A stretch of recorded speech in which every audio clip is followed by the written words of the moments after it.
Hi, I'm Joseph Jaffe, and you're listening to A Shark's Perspective.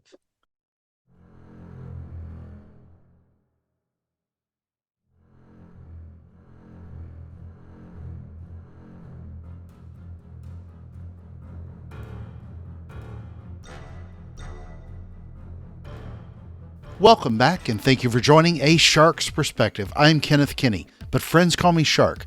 I'm a keynote speaker, strategist, a shark diver, host of this show, and your chief shark officer. What's the lifespan of a company? After all, empires fail. Many come and go, while others try to cheat the sands of time. Yet why is it that companies constantly fail to innovate and get, frankly, too big to succeed? What's their future? Should we just say thanks and let them shut down with their final product offering? And why are so many of these companies just built to suck?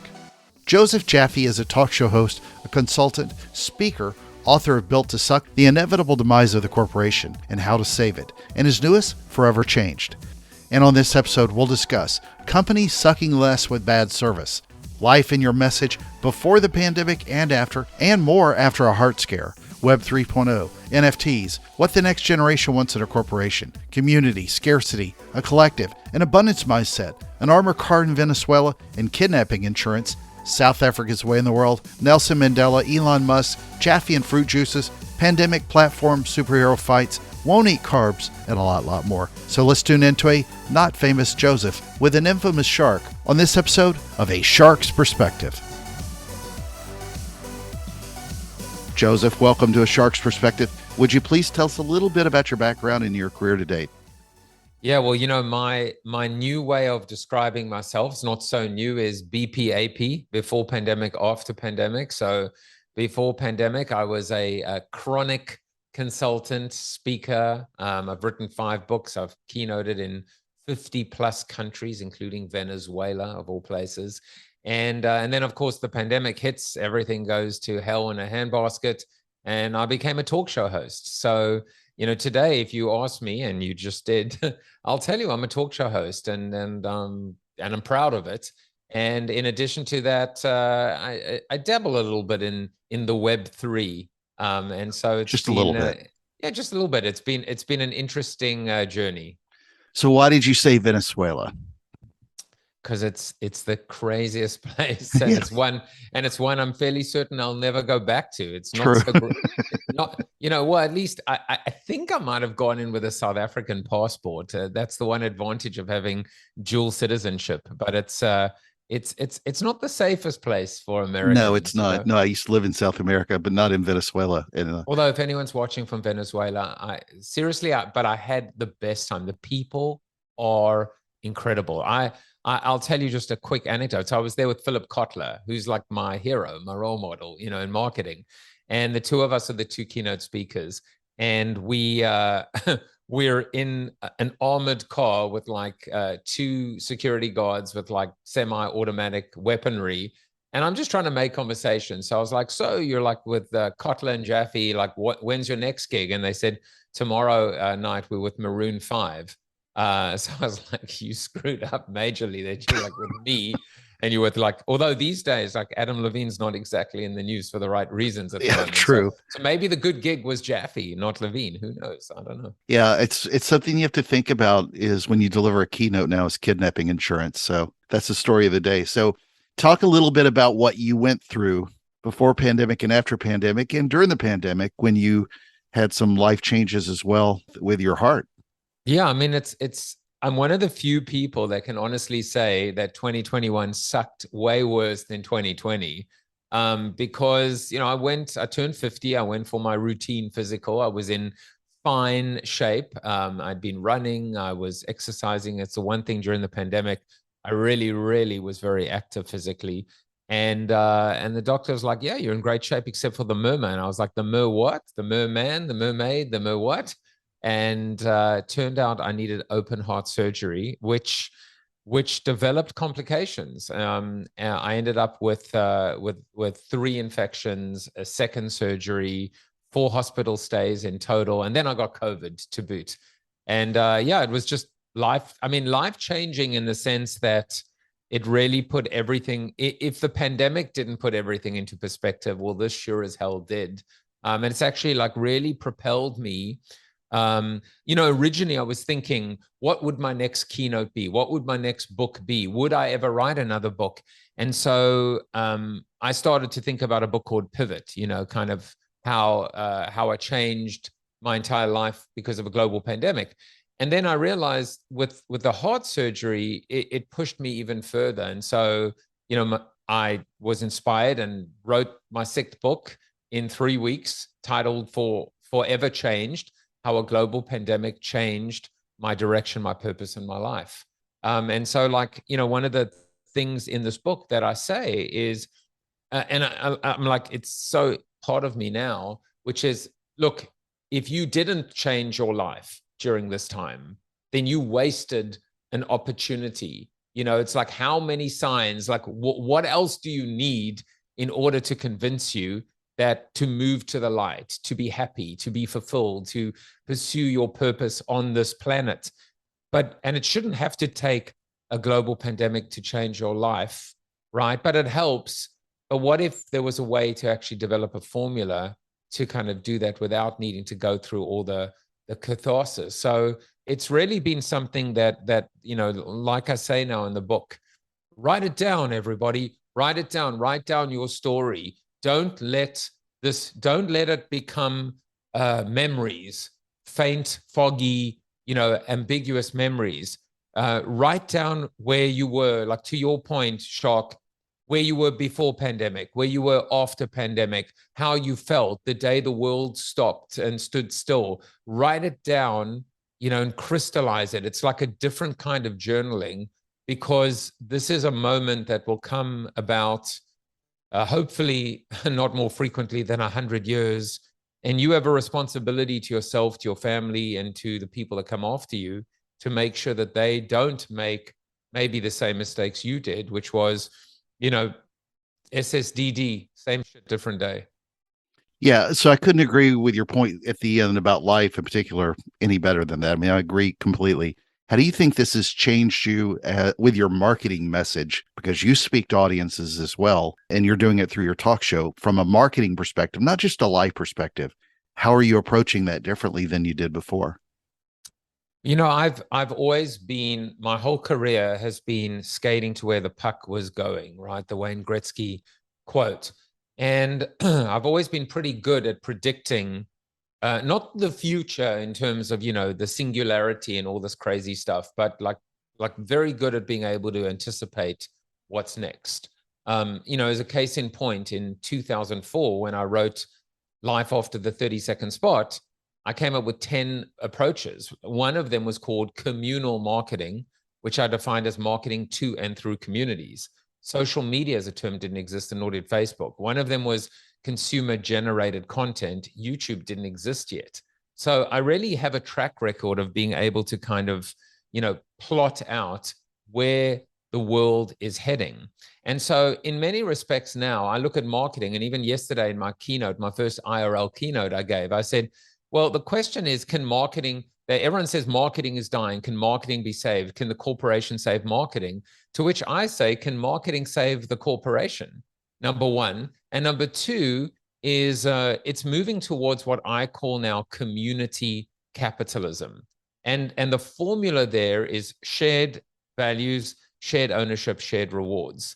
So it's a different kind of marketing, right? Even when I wrote a book called Zero Paid Media as the New Marketing Model, I would say, don't pay for attention, pay attention. But there was a bigger vision, which is what happens when marketing moves from being an expense, a cost center, to a revenue generator, where we move from being tenants to landlords. So for me, marketing serves a mission critical purpose, but it's one where we are not just spraying and praying, telling and selling, but it's one that we can actually really, I think, for the first time, deliver on the promise and potential of community.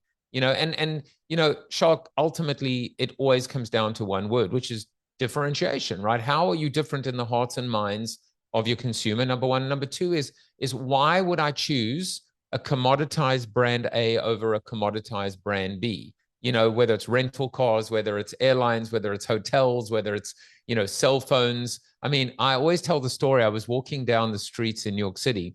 This is before AT&T bought Singular Wireless.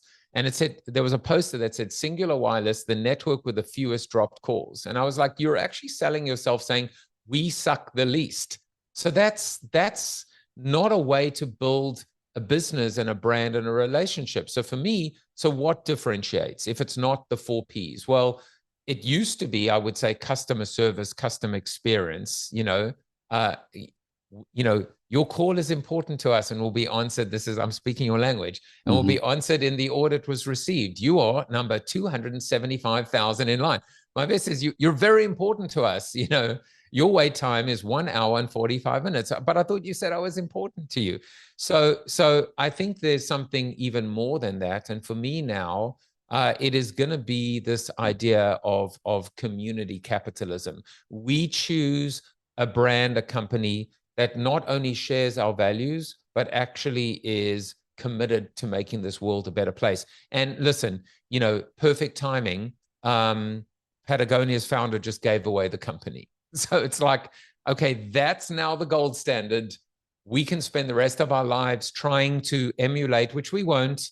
As I said yesterday in my keynote, I would have just given away a quarter of the company. I'm not as big no, but I mean, like, wow, so that's the gold standard, and we can spend the rest of our lives trying to get there.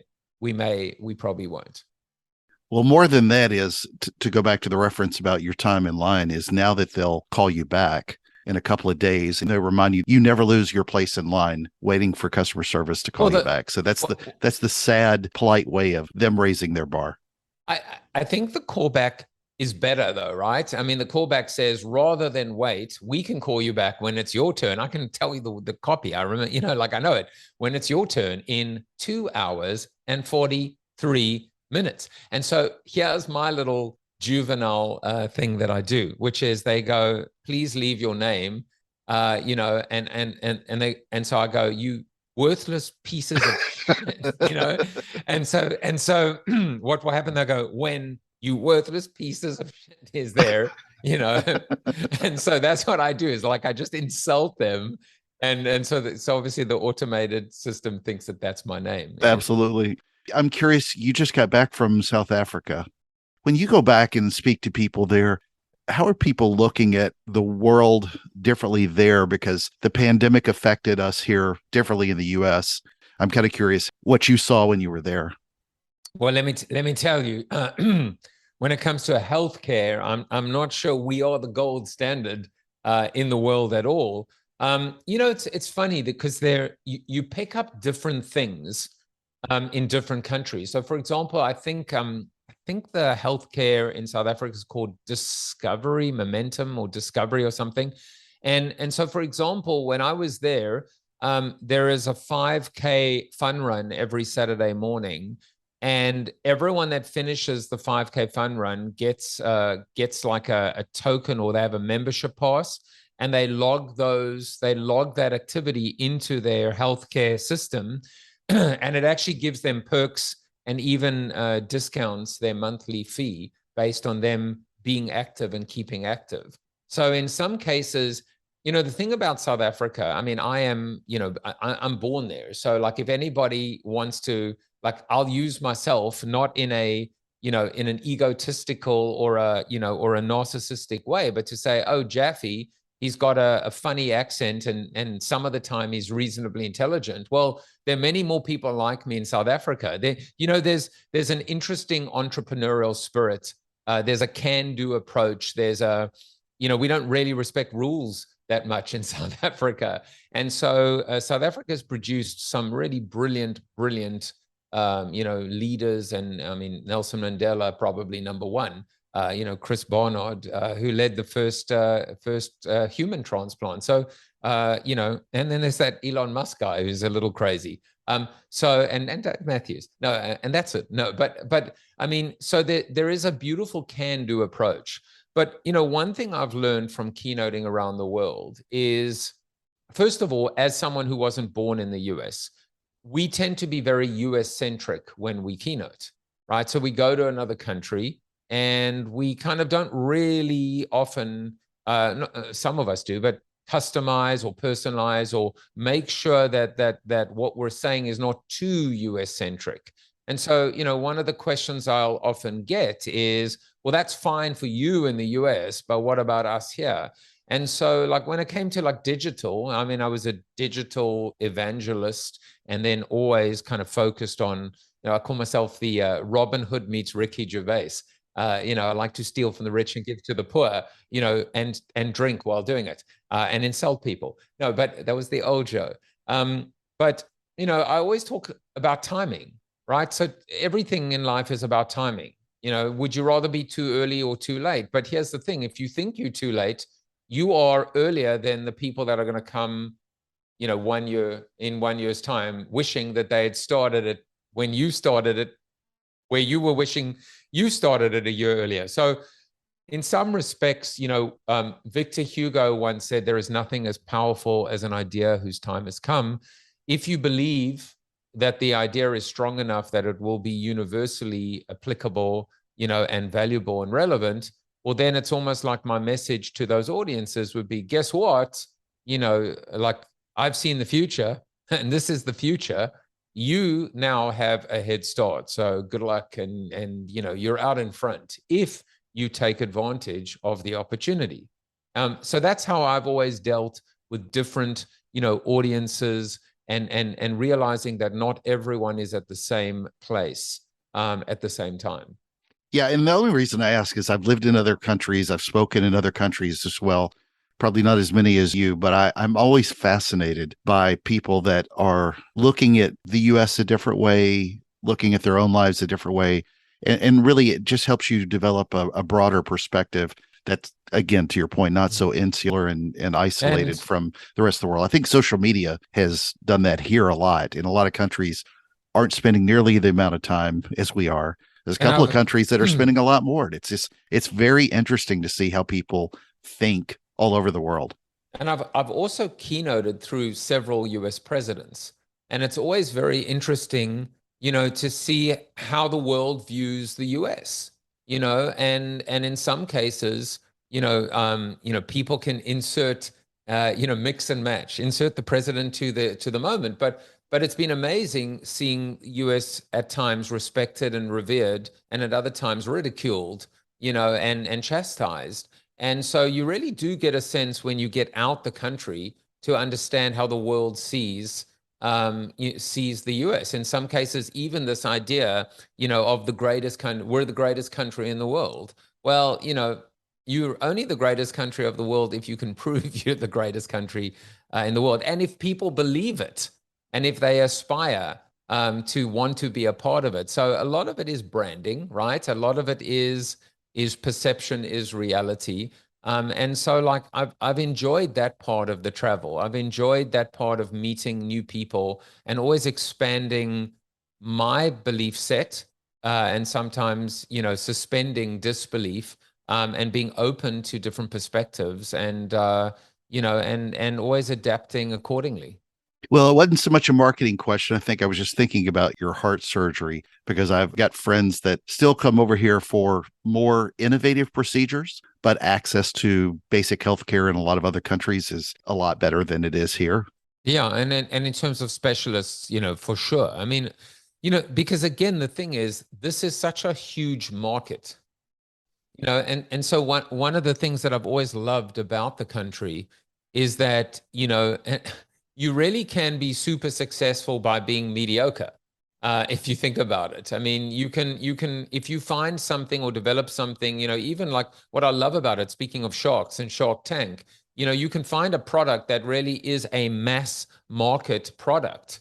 And that's the beauty of it, is like you can really deliver and create and tailor and merchandise a product that is tailored to the early and late majority, right? 68% of the audience. And if you just do the math, and we certainly have the means and the mechanism in the form of Amazon and Instagram, etc. That is the essence of the American dream. That, and the ability to be able to build and sustain a life. So it's funny how we're like talking about this, but really, like, it's relevant to me because when I wrote Built to Suck, the inspiration behind it was a chart that I saw in my daughter's classroom that basically showed 5,000 years of history. And you saw these civilizations and dynasties and empires, and not one of them survived. Ming, Ottoman, Romans, Egyptians, Nazi Germany, and suddenly you look at it, the Spanish, I don't know, conquistadors or whatever, and suddenly you look at this and you go like, wait a second, if it's true about empires and dynasties and then and civilizations, it has to be true about corporations and brands, and it certainly should be true about countries. And then it starts to get like really interesting when you see USSR and you see EU and you're like, well, I think there was this thing called Brexit. And then suddenly you look down and you see USA and you think, well, I wonder, is it possible? It has to be. How is it possible? If you apply the reverse logic, it becomes obvious. How is it possible that this young country will somehow cheat the sands of time and be able to do what no one else has done before? And the answer is without innovation and disruption, and even with, it's inevitable, what's going to happen. And that is, like, as I say in the book, suckage is inevitable. With size and scale comes suckage. Deal with it. You worked in the title of 3 of your 5 books without me even getting to ask you, or 4 with the new one. So I was going to ask you about your Look, book that's what that happens really when you join the conversation. exactly. So your book from a few years ago that brought you obviously a lot of fame was Built to Suck: The Inevitable Demise of the Corporation and How to Save It. How do we go about saving these behemoths, and what does a company learn from sucking less? Yeah, well, the key to success is to suck less, but that is just the band-aid solution, right, to a gaping, hemorrhaging wound. And the funny thing is, I'll tell people that are listening, I don't even care if anyone buys a copy of the book anymore. Like in my like after pandemic life, it's not even a part of my life anymore. I really don't care anymore. Like, I tell you what I do care You about. mean from a monetary standpoint or from a message standpoint? From a message standpoint, I absolutely want them to. In fact, I'd rather give them the book, you know. But part of it as well, and I'll come back to your question, is we need a new model. We need a new model that benefits authors and artists, as our mutual friend Fanzo says, take the struggling out of struggling artists. And one of the things about this new book, about Forever Change, is it's going to be the world's first book where readers earn royalties. And I actually think what excites me about this is that I think that every book could go the same way. Every movie could go the same way. Every band or every concert could go or album could go the same way. That we actually say, I mean, this is community capitalism, that we share the spoils with the people that keep us in business, which is our fans, our customers, etc. To answer your point, there are 4 pillars in Built to Suck, which is digital disruption, customer obsession, talent resurrection, and corporate citizenship. Now, all of this preceded this world now of Web3. So now corporate citizenship would very much fall and feed into community capitalism, right? To be a global citizen, a global corporate citizen, like a Patagonia, like we've seen with Lululemon, like we've seen with leaders like John Mackey, or or even luminaries like Philip Kotler. It's not, or even the Business Roundtable saying the primary responsibility of a corporation is to serve all stakeholders, not just external shareholders. So you've got those 4 pillars, but ultimately there are a couple things. One is this, maybe one of the most certainly one of the top 3 things I've ever come up with is this idea of heresy. Are you prepared to put yourself out of business before somebody else does? What if you fired yourself? What if you left money on the table? What if you slaughtered the cash cow? What if you funded your competitor? I came up with all these heresies. Every single one of these heresies has come true. What if you got out of the business you were in? Amazon doesn't sell books anymore. I mean, not predominantly. What if you turned your back on your customer? This idea of firing a customer. I mean, REI closing on Black Friday, Netflix stopping to sell DVD. All of them have happened. Andy Grove firing himself at Intel. So one of the ideas is to just, I almost say it's the 3 Ds, right? Which is disrupt, okay, dissect, or dissolve, right? So when a company becomes too big that they lose their competitive edge, that siloed, dysfunctional, slow moving, risk averse, in other words, a company, a public company, when you get to that point, you only have 3 Ds, right? You either dissect and break it into smaller parts, right? You disrupt, you reinvent, or you dissolve. You say, in fact, one of the ultimate heresies is, what if a corporation had a term, like there were terms for corporations? Like we certainly think members of Congress should have some kind of term limits. What if there were term limits for corporations? You'd be like, P&G gets to 100 and they go, well, thanks everyone it was a great run. We'll let Enjoy the somebody soap. else. Yeah. Yeah, we'll enjoy the soap. The title of this podcast should be Enjoy the Soap. People are like, Yeah.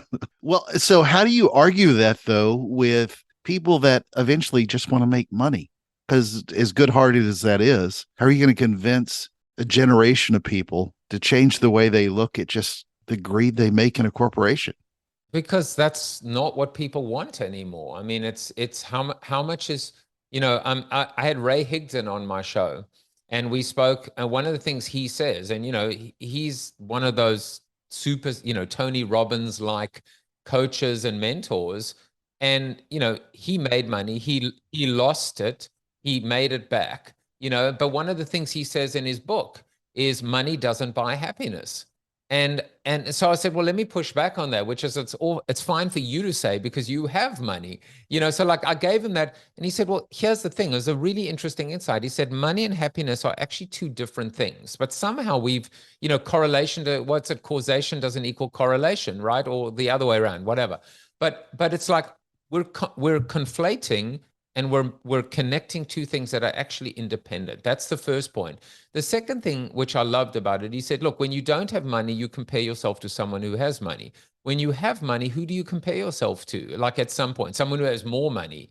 And then someone who has more money, who do they compare? And so that's where this feeling is of being unfulfilled, which is suddenly it's like, okay, well, Jerry Seinfeld wrote a book called Is This Anything? It's like you like looking at life, you're going, is this anything? So it's funny. In Built to Suck, I said the business model of business is broken. In Forever Changed, I said the business model of life is broken. So what do? I mean, look at you and me, right? We spend all our lives accumulating wealth, but specifically as speakers, living out of a suitcase, traveling the world, missing out on our kids growing up, on all these moments. And then finally, when we can settle down and enjoy it with them, they're gone. And by the way, or they don't want anything to do with us. And so I actually wrote in this book, I said, when we die, right, we should have $1 left to our name, because that would represent as close to a perfect life well lived. So I don't think money is, I think you need enough money. What is enough? Well, it's different for different people, but enough money isn't to sustain a life in a McMansion. That's in your mind, right? So I don't think that younger consumers now are joining companies, younger consumers, younger people, because of how much money they can make. I think they're joining a company where they're going to be fulfilled, a company that shares their values. And the thing is that they have other priorities in life. It's good luck trying to get a Gen Zer to like work 80-hour weeks, and it's funny because I remember I actually believe in what I call the silver-haired revolutionaries, the silver-haired visionaries. Us. I believe right now that the people that will lead the Web3 revolution are not going to be the 22-year-old bros. They're going to be the people that lived pre-Web 1 and then Web 1 and then Web 2 and now Web 3. And they have enough experience combined with wisdom and grit and resilience to be able to say, we know how this plays out. We know how, this, I call it now Groundhog Day in the metaverse. So it used to be that when you turned 50, you were basically screwed because there was someone half your age that will work twice as hard as you for half the pay. Well, it's different now because now there's someone half your age that will work half as hard as you for double what you're earning. So you actually have a little bit of an advantage here. Right. Yeah. Well, so let's further that and talk a little bit about your own Web 3.0 story. You reinvented yourself as a marketer with the Alpha Collective. Talk a little bit about that. So for me, the Alpha Collective is the ability to, I don't know, like, I know I've done some little bits of swearing, but how much swearing is okay on your show? I'll just bleep it out. Oh, good. So like the It's whether or tagline. not my son listens to it by chance.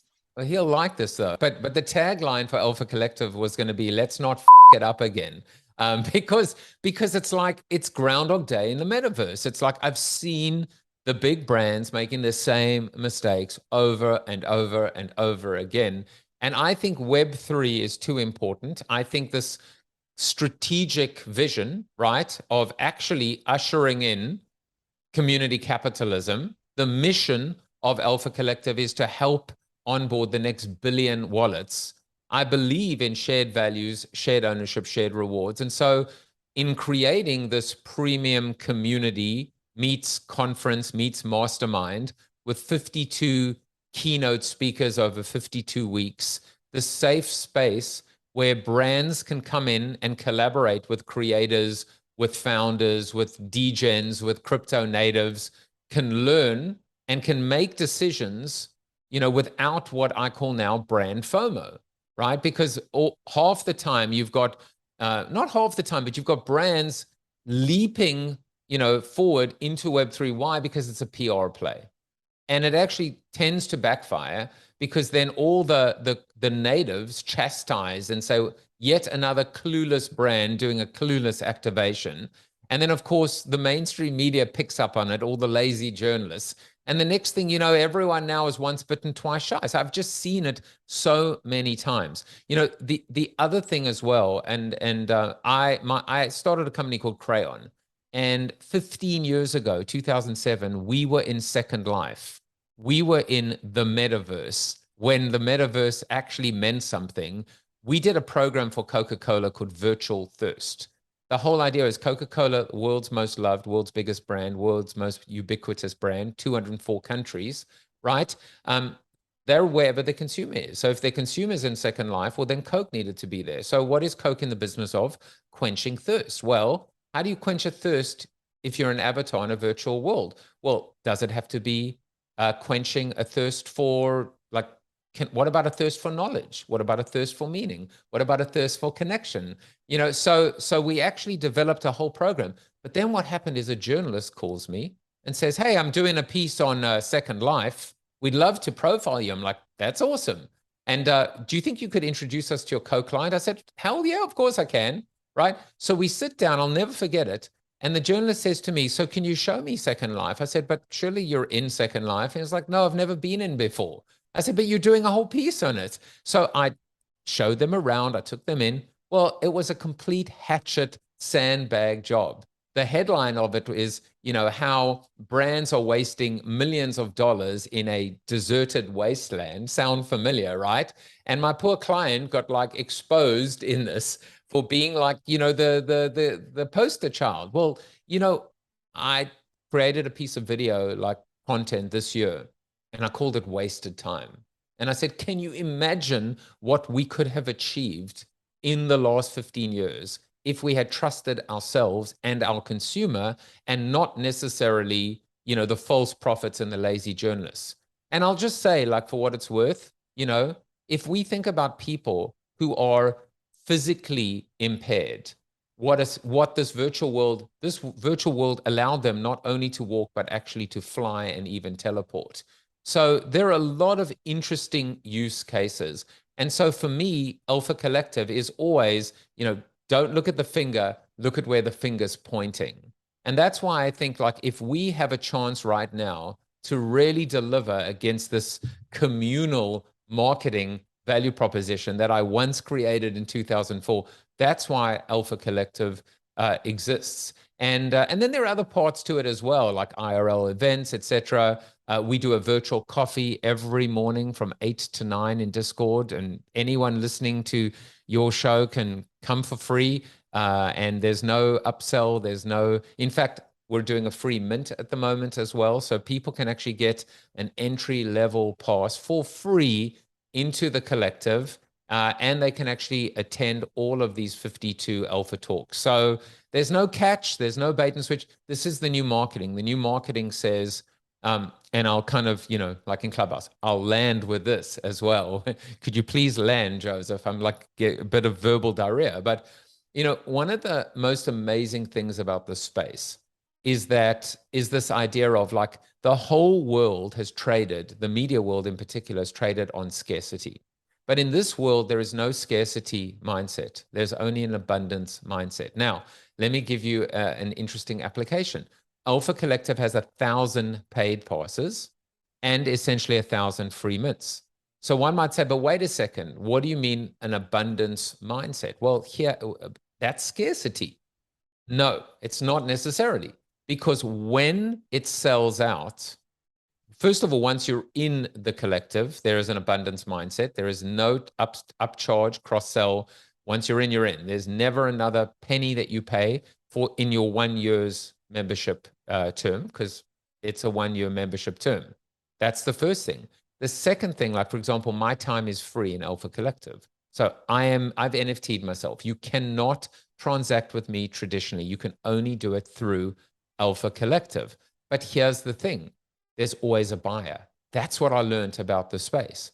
So to say, well, I missed out, it's sold out. No, it's sold out, but you can buy a pass on the secondary market. You might pay a little bit more for it. You also might pay a little bit less for it. That's what makes this whole new world so exciting. It's the secondary market. It's a secondary market where the creator is always getting fees in perpetuity. It's a secondary market where readers get royalties. It's a secondary market that says there's always a buyer. There's always room for a buyer. You just might have to pay a little bit more. And so all of this, I hope that Alpha Collective will be a use case in of itself for any personal brands like myself as a host, or associations, or communities, or masterminds, to say this is a working model for us to come together with an abundance mindset and do it it doesn't even have to be about Web3. So in season 1, it's the business of Web3. In season 2, it might be the business of storytelling. We might completely, with members voting, it might be the business of omni-channel. It could be the business of customer experience. And so this will move with the puck. This is the puck moving to where the puck is going to be. And our members will ultimately choose where we move. So talk real quick about Corona TV and what you're doing there. How many episodes are you on? Yeah, so I rebranded it now. It Yeah. started off as Corona TV, right? Hope, positivity, and optimism in a time of despair. I wanted to poke the bear, right? And say, when people were stuck at home, could I help them? Right. And then I changed it, ironically, like I launched probably the month I had the open heart surgery, but it's now called Joseph Jaffe is Not Famous. And so my manifested goal, I knew that. I huh? go to the Corona TV link all the time out of habit. I've seen it so much I just sort of remembered it that way. And the funny thing is, like, it's what we were discussing before, by the way. It's like it actually hurt me, even though I came from such a place of love, because I just got shadow banned and I couldn't promote it because the so-called AI algorithms in Google thought that I was trying to exploit a pandemic for my own financial gain. I've never made a penny really out of the show. But I will say to people that are listening, which is I'm manifesting my goal, which is I want to get the show picked up by a CNBC, by a Cheddar, by a Netflix. I really want to share the show. This is my purpose. This is what I was put on this world to do. And so I say to anyone, like, call me. Anyone knows someone? All I need is one human being that believes that, in a business talk show that doesn't have to be boring. There's my elevator pitch. Agreed. Well, Joseph, I asked this of all my guests, and especially considering where you hail from originally, I got to ask, what is your favorite kind of shark and why? No sharks. I'm scared of them. Um, They are uh, rather large. I've been diving once there, and the water is murky, and it's 12 degrees. It's horrible. It's like California I waters. mean, listen, if you're asking me to like think on my toes and I had to like identify a real shark, I'd be like, I don't know. The only one I can really remember is the hammerhead shark. I Yeah. remember from like books. But I mean, but my real answer though, you're my favorite shark, Well, thank obviously. you. Well, the great white sharks down in South Africa are amazing, You are the great white but shark. yeah, but I identify as a hammerhead, so make Yeah. it that way. So, To, well, Joseph, to it's to that's a, to a hammerhead, everything's a nail. exactly well. There you go. So, Joseph, it's that special time of the show. Are you ready for the five most interesting and important questions that you're going to be asked today, or at I'm least gonna until 10:30 Eastern? I'm gonna do my best. All right. You started off with Jaffe Juice is the podcast, so we're going to talk juices: apple juice or orange juice. For me, I love apple juice, and I it's weird. Like I love banana flavored and apple flavored and great. I love fruit flavored candy in particular.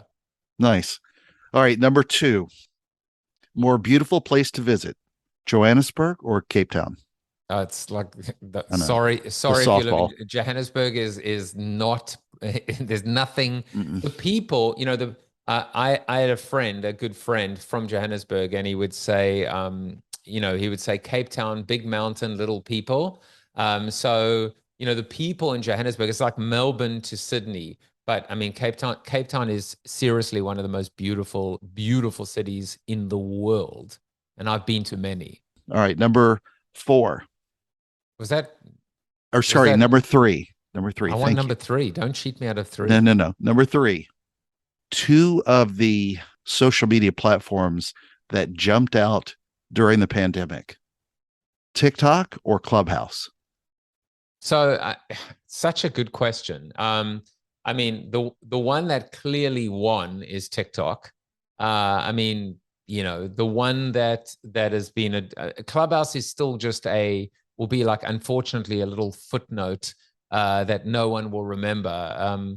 It's a great case study in how to completely screw up in my presentation yesterday. I said if you gave marketers the goose that laid the golden egg, they'd slaughter it and cook it on the grill. That's what happened with Clubhouse. The goose that laid the golden egg was the pandemic, and they somehow weren't able to like. How much of a head start do you want and do you need in terms of the power of audio? I mean, this is a podcast. Audio is amazing, but it was before and it will be afterwards. But yeah, I mean, I don't, TikTok is just, I don't use it from a B2B standpoint. I should probably, and there are many people that are doing amazing things with TikTok, but these are easy questions because they're not even close.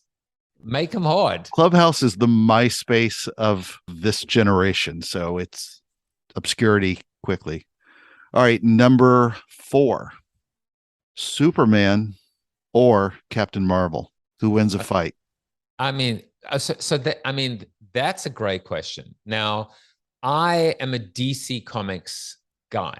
Always was as a kid growing up. And so from a marketing standpoint, Marvel kicks DC's butt. But They do Superman, today. 20, yeah, 30 today. years ago, it was DC. Yeah, yeah. And what's interesting is not a lot of people know this, but Marvel as a company almost went out of business. So it's a great case study in of itself in terms of heresy and also in terms of survival and disruption, etc. And risk and taking risk. But I have to always say, like, the ultimate is, Superman is Superman. I mean, I know there's the whole kryptonite thing and everything, but he's Superman. He's died and come back to life. That's how powerful he is. And he can't die. Agreed. All right, number five. And the most important question that you're going to be asked today is biscuits or cornbread?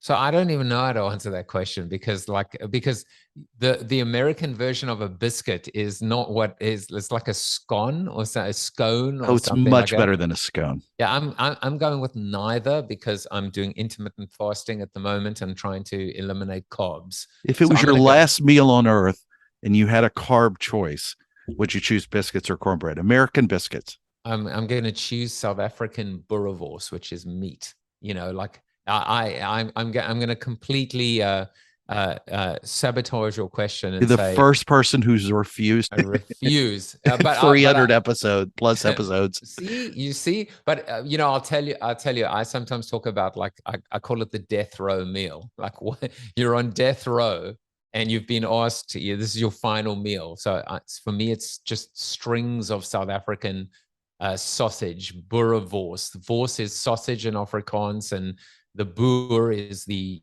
farmer. So it's the farmer's sausage. It's spicy, yummy sausage with cornbread and biscuits. How about that? That's well, I'm having, you eat too much of I'm that, you're going to need dying. another heart procedure. So, Well, yeah, except I'm on death row, so I'm going to go with both. I went okay. from neither to both. All right. Well, Joseph, where can people find out more about you, get a copy of this new book and the old ones, and keep up with what you're doing in thought leadership and speaking and more? It's funny because yesterday in the presentation, I didn't end my presentation with any contact details at all. This is how much This I've is a changed. follow I up to just that said, speech. Yeah. yeah, so I said, I heard recently that when people have hate, they're living in the past. When people have fear, they're living in the future. When people have peace, they're living in the present. They're present. And so I just ended by saying thank you for your presence today. The other thing that I've realized in some of my virtual keynotes is none of my contact details are BP details anymore, like email, my speaker website. So now I'm saying this is, I guess the closest to Web 2 is my show. I was like, please just subscribe to Joseph Jaffe is Not Famous on YouTube. But now I just tell people to meet me in Discord. So I would say the number one thing that I would ask people to do, actually, there are three things. One is give the show a listen, and if you like it, subscribe.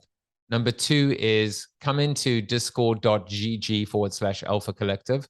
Come into the Discord, introduce yourself, and attend one of our Monday through Friday 8 to 9 a.m. Eastern coffees. It's really a positive way to start the day, and take advantage of either the free or the paid mint, and be a part of this. What I think will be a very, very valuable and special and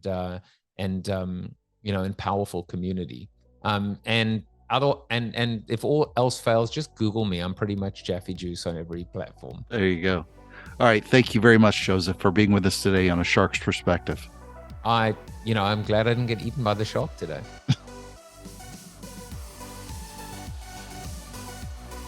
So there was my conversation with Joseph Jaffe, a talk show host, a consultant, speaker, the author of Built to Suck, The Inevitable Demise of the Corporation and How to Save It, and his newest, Forever Change. Let's take a look at three key takeaways from my conversation with him. First, I don't agree with Joseph on a lot of things, but I love his perspective, and it challenges people, even me, to think much differently. His own view of the world, coming from South Africa, helps that immensely. And as I too have traveled the world, and as well as lived overseas multiple times, I can tell you that doing so will help you expand your thinking, especially when you get out of that circle, get out of a bubble. It doesn't mean that what you previously may have thought is necessarily right or wrong on any subject, but it should help you see things through the lens of how others may see you, your brand, or your view of the world. For your own education, get outside of that box, outside of that circle, as much as you can. And by the way, getting outside of this country helped me realize how much more so that this is truly the greatest place in the world to live, flaws and all. Second, honestly, I just loved talking about life with Joseph. What an amazing gift he's been given. Wrapping paper sucked with a heart scare, infections, COVID, and more, but look at his amazing view on life today. It's such a reminder. Don't wait until a heart issue or a pandemic or January 1st to start a diet or a date in the future to start anything. Calendars don't matter. Getting off your butt to do it is what does. Start today and put a pin on the calendar with less looking forward to something and more moving forward to that something. Third, I really love the whole message in his book, Built to Suck. As Joseph says, with size and scale comes suckage. What a sad goal, with the key to success being to suck less. Yet that's where we are with many large corporations today that are frankly too big to succeed. He says they should disrupt, dissect, or dissolve. And if your company grows to where it creates more problems for consumers than solves, well, then you're just built to suck. Got a question? Send me an email to kenneth@asharksperspective.com. Thank you again for the privilege of your time, and I am so thankful to everyone who listens. Love his closing remarks, and I'll end it with that reminder. When people have hate, they're living in the past. When people have fear, they're living in the future. When people have peace, they're living in the present. Thank you for your presence today. Thank you, everyone, and join us on the next episode of A Shark's Perspective.